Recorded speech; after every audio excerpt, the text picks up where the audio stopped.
Hello and welcome to the cricket show. इस show में हम हफ्ते भर की क्रिकेट से रिलेटेड न्यूज को कवर करते हैं और इस हफ्ते में भी इंडिया वर्सेस ऑस्ट्रेलिया मैच से रिलेटेड और विराट कोहली से रिलेटेड बहुत बड़ी बड़ी न्यूज है। तो जल्दी से शो को शुरू करते हैं। तो शुरू करते हैं इस हफ्ते की सबसे बड़ी न्यूज से, India versus Australia match. Virat Kohli और केएल राहुल भाई क्या कर दिया ये 150 रन से भी ज्यादा की पार्टनरशिप। जब ये दोनों बीच पर खेलने आए थे तब केवल 5 रन बने थे और 3 विकेट उड़ गए थे। रोहित शर्मा, ईशान किशन सबके सब निपट गए थे और विराट भाई भी चंद ही बोलों के मेहमान थे। वो तो इस महाशय ने उनका कैच छोड़ दिया और एक बार जीवन दान मिलने के बाद उन्होंने जो पारी खेली है 85 रन बना दिया भाई। इंडिया को बिल्कुल हालत से पकड़ रखा था ऑस्ट्रेलिया ने, उनको वहां से निकालकर जीत के एकदम दरवाजे पर लाके खड़ा कर दिया। और इतना सब कुछ करने के बाद भी वो डिसअपॉइंटेड थे। क्यों? क्योंकि वो मैच फिनिश नहीं कर पाए।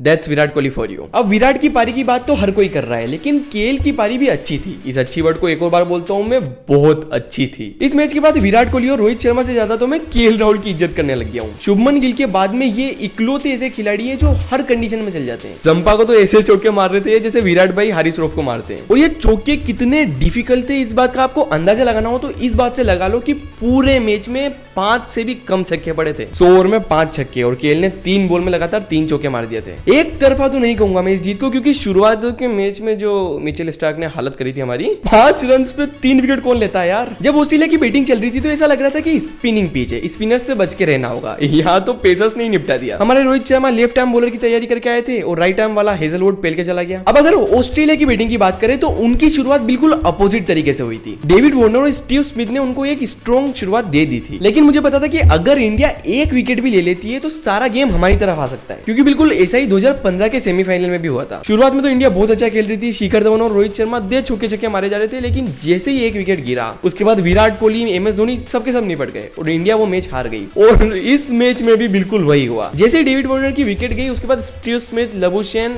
सबके सब निपट गए और इन सबको निपटाया किसने? कुलदीप यादव और जड्डू की जोड़ी ने। कुलदीप यादव ने बिल्कुल वही काम किया जिसके लिए वो टीम में है, मिडिल ओवर्स में विकेट लेना, लेकिन जड्डू ने तो आग ही लगा दी। Very good. जडेजा के फॉर्म को लेकर दिक्कतें तो थी, लेकिन ये एकदम परफेक्ट टाइम पर फॉर्म में आ गए। अब उम्मीद करते हैं कि आगे भी ऐसे ही फॉर्म बना रहे हैं। बाकी मिचेल स्टार्क नहीं मान रहा था यार। मिचेल स्टार्क ने वर्ल्ड कप में हैट्रिक के साथ एंट्री करी और उसी फॉर्म में इंडिया को पेलते हुए चला गया। मतलब पहले तो हम इनकी बॉलिंग से डरते थे, अब क्या इनकी बैटिंग से भी डरना पड़ेगा। इन्हीं की 23 रन की पारी की वजह से ऑस्ट्रेलिया 200 रन का टारगेट दे पाया, वरना तो वो 180-85 पे अटक जाता। एनीवेज, नेक्स्ट न्यूज है जारवो के कमबैक की। पाकिस्तान ने 7 साल बाद इंडिया में कमबैक किया है, तो जारवो ने सोचा कि मैं भी कमबैक कर लेता हूं। कल के मैच में जारवो मैदान में घुस गए और वहां पर ये विराट कोहली और केएल राहुल सबसे मिल लिए, लेकिन अफसोस अब हम इनको नहीं देख पाएंगे क्योंकि आईसीसी ने इनको बैन कर दिया है। अब थोड़ी सीरियस न्यूज पर आ जाते हैं। श्रेयस अय्यर का विकेट। इंडिया अभी भी चौथे नंबर की बैट्समैन की प्रॉब्लम को सोल्व नहीं कर पाया है। श्रेयस अय्यर तो बुरी तरीके से फेल हो गए और इनकी जगह जो दूसरा खिलाड़ी चौथे नंबर पर खेलता है वो कल ओपनिंग कर रहा था, क्योंकि शुभमन गिल को डेंगू हो चुका है। अब शुभमन के जाने की वजह से ईशान किशन को इतना अच्छा मौका मिला था, लेकिन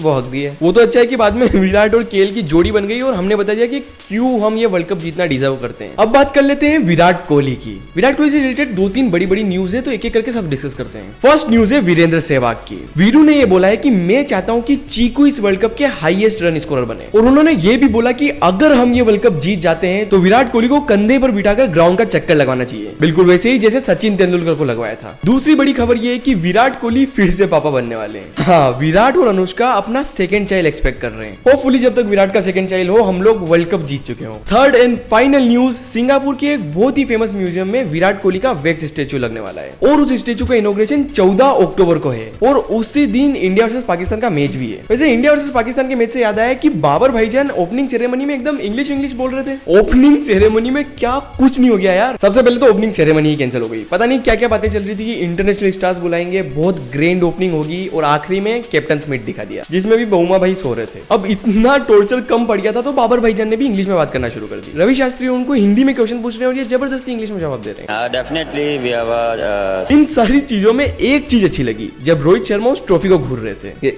ये नहीं ट्रॉफी वाला फोटो।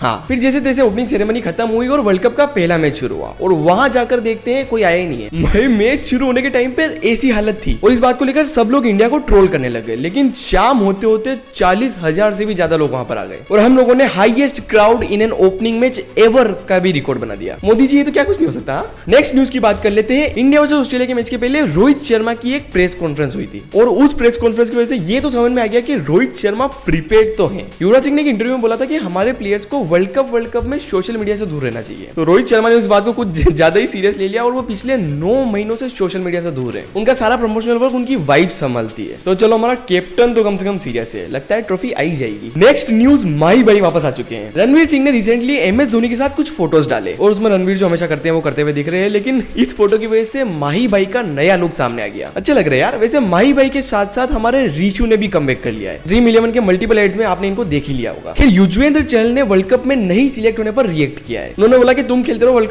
कप मैं जा रहा हूं मजे लेने। अब कल पाकिस्तान के मैच में इस वर्ल्ड कप की पहली लड़ाई हो चुकी है। उस न्यूज को डिस्कस करते हैं हमारे अगले सेगमेंट पाकिस्तानी न्यूज में।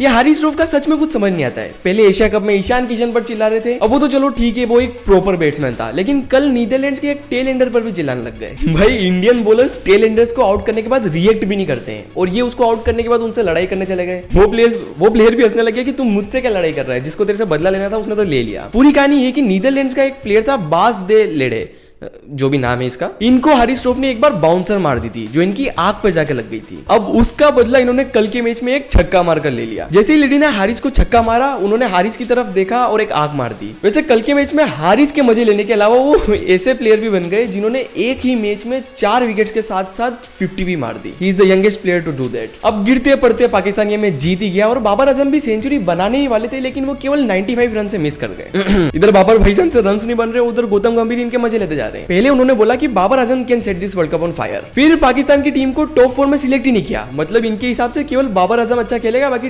पाकिस्तान टीम की भाड़ में। और फिर अब इन्होंने एक और स्टेटमेंट दे दिया है कि बाबर आजम इस वर्ल्ड कप में 3 से 4 सेंचुरीज मार देगा। और मजे की बात यह है कि अभी तक सब कुछ उल्टा ही हुआ है। गोती भाई की पनौती एकदम परफेक्ट काम कर रही है। ऑलराइट, नेक्स्ट न्यूज आ रही है पीसीबी के चेयरमैन ज़का अशरफ से। इन्होंने बीसीसीआई के सामने गांधी जिन्ना ट्रॉफी का प्रस्ताव रखा है। बेसिकली ये चाहते हैं कि इंडिया और पाकिस्तान के बीच में हर साल एक सीरीज हो, जिससे दोनों देशों के बीच में दोस्ती बढ़े। अब यहाँ पर ये दोस्ती की बात कर रहे हैं और कुछ ही टाइम पहले इन्होंने एक इंटरव्यू में बोला था कि पाकिस्तानी टीम दुश्मन मुल्क में वर्ल्ड कप खेलने जा रही है। इतनी जल्दी पलट गए। ऑलराइट, तो ये थी इस हफ्ते की सारी न्यूज। अगर आपको ये वीडियो पसंद आई हो तो उसको लाइक कर देना, नीचे जा ही रहे हो तो चैनल को सब्सक्राइब भी कर देना। पिछले हफ्ते का क्रिकेट शो देखना हो तो ये रही वीडियो। मैं आपको मिलूंगा अगली वीडियो में, तब तक के लिए गुड बाय।